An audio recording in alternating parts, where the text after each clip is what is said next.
chef, creator of Dry It, Can It. I'm not a professional, I'm a homemaker, but I like to share tips about freeze drying, canning, and dehydrating. And today I am going to talk about rehydrating some food, and again, it's an experiment. If you've been following my channel, you know that I bought a freeze dryer about a year ago, a little over a year ago, and a lot of dehydrating and freeze drying is about experimentation. What works, what doesn't work. And today I am going to try and rehydrate two things that I put in the freeze dryer purposely so that I could play with them a little bit. So one is a toasted English muffin that I froze, put in the freeze dryer in February. And on the same date, I did some egg rolls. Now, why did I do these? Bread is fairly fragile. English muffins are a little bit more structured. And I think if you can have toast when you're traveling of some sort, that's kind of nice, you know, without having to have a toaster. So that's why I chose the English muffins. The egg rolls, I know for sure that I could take and crumble these up and have like an egg roll bowl and it would work, but I wanted to know, could I do a whole egg roll? So that's what we're going to do today. And this may work and it may not work. We're going to see what happens. So I'm going to start with the English muffin, and I'm going to try and do this in two ways. I'm going to try it once wrapping it in a paper towel and once dipping it in hot water, and then see what works. So here is my toasted English muffins. And it looks like one fell apart a little bit, but you can see they're completely toasted. They're very fragile, somewhat fragile. Probably could eat them this way with some butter and jam. I want to see.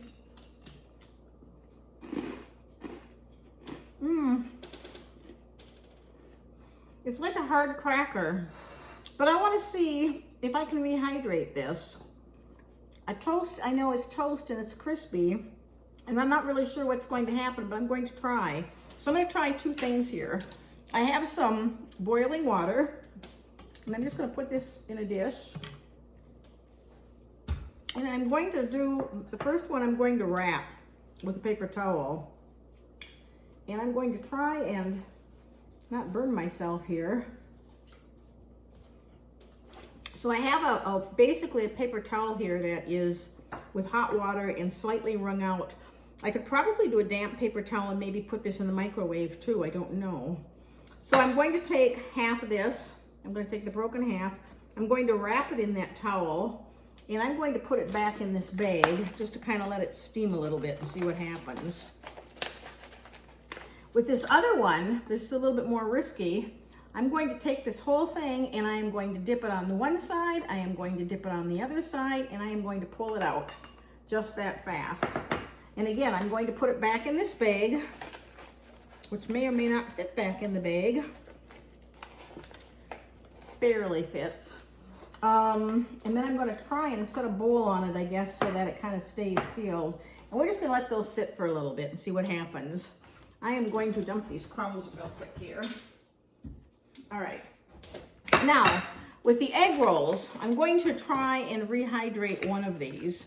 Like I said, I know that I could take this and put it into pieces and have an egg roll bowl and that'll work. So I know this isn't going to go to waste. But I have two egg rolls. And what I did when I put these in the freeze dryer, and I do have my oxygen absorber in there. These are nice and crispy, so that's good. I know that they were completely dry. What I did prior to the time that I freeze dried these is I took a knife and I just put a slot in each end. In other words, just sort of stuck the knife in there, a paring knife. And I did that for two reasons. Number one, I needed to have some way for the moisture to escape when I was putting it in the freeze dryer. And secondly, I needed to think about what's going to happen when I try and rehydrate it. And with egg rolls, you have that dough on the outside and it's fried. So it's a little bit like a covering, even though it's porous. So what I'm going to do is, again, I'm going to try and have a whole egg roll. And I have a half-gallon jar here because with water displacement, I didn't know how this was going to go. And this might end up floating and be a problem too. I'm going to take my egg roll and I am going to drop it in the water. and I'm going to see very quickly that it wants to float.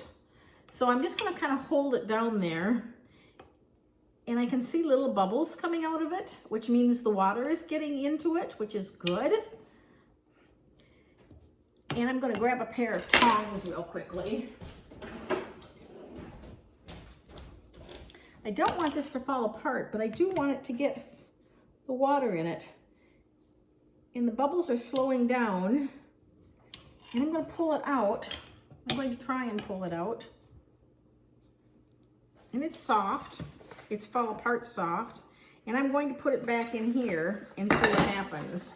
So again, had I had a zip bag, then I could have probably zipped this shut. So I'm just going to let this sit for a little bit and then see what happens. So I could check on the muffins, but I think it might be a little bit too early. Let's see what happened and where we're at with these. I'm going to move this.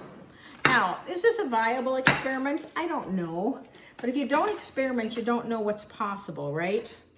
So, okay, here's the one that I dipped in the water. And it's soggy on top. Like too soggy, I wouldn't want to eat it.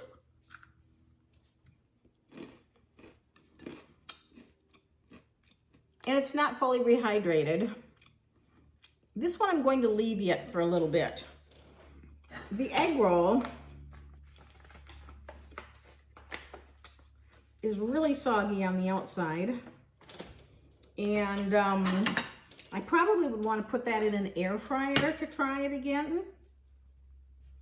But it's absorbing. So I'm thinking about this for a minute. I think I am going to put this in an air fryer and see what happens. I know you wouldn't have an air fryer if you were camping, but if you bought egg rolls and you freeze dried them and you rehydrated them and they worked because maybe they were on sale, it might still be valid. So I'm going to put these in an air fryer and see what happens. The egg roll went into the air fryer at 350 degrees for 3 minutes. And it did get crisped back up, but it's a little bit fragile. It's falling apart, but the inside is warm and it's moist, and I want to see what it tastes like now.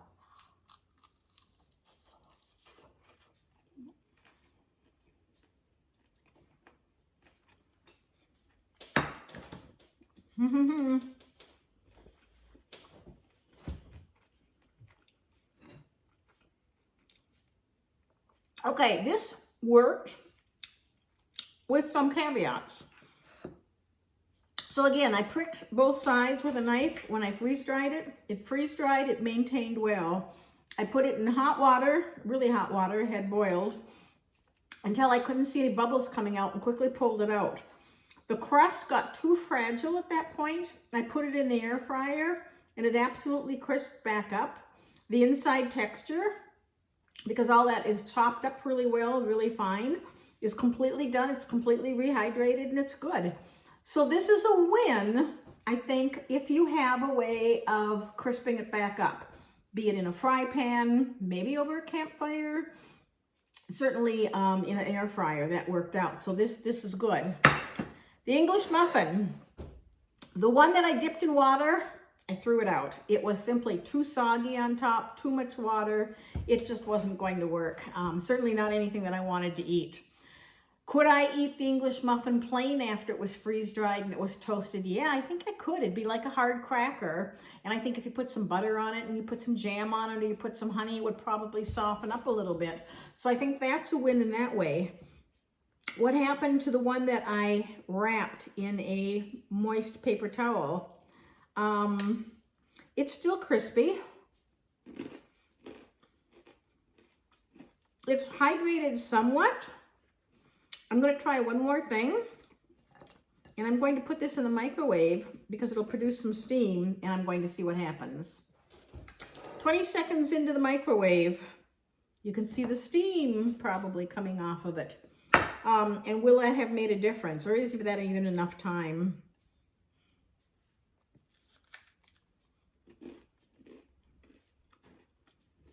It did actually.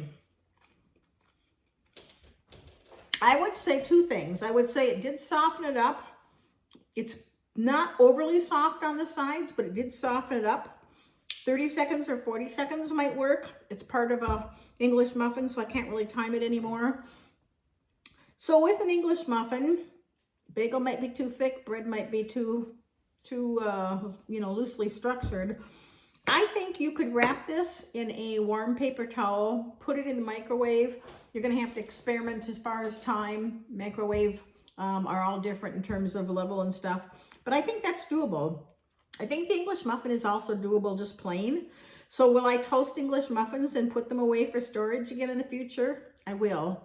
This definitely was a win in that it worked, and it frankly is a lot faster than taking it out of the freezer, excuse me, out of the freezer and then heating it up if you have your boiling water already. So my lesson today really is don't be afraid to experiment with your food. Take a serving, take a piece, freeze dry it, dehydrate it, rehydrate it, see what you and your family like, because ultimately it's no good to preserve the food if you're not going to enjoy it, you're going to eat it. So if you found the experiments helpful, I would appreciate a thumbs up so I know you want more of that. Subscribe to the channel below. Appreciate your watching, and we will see you next time.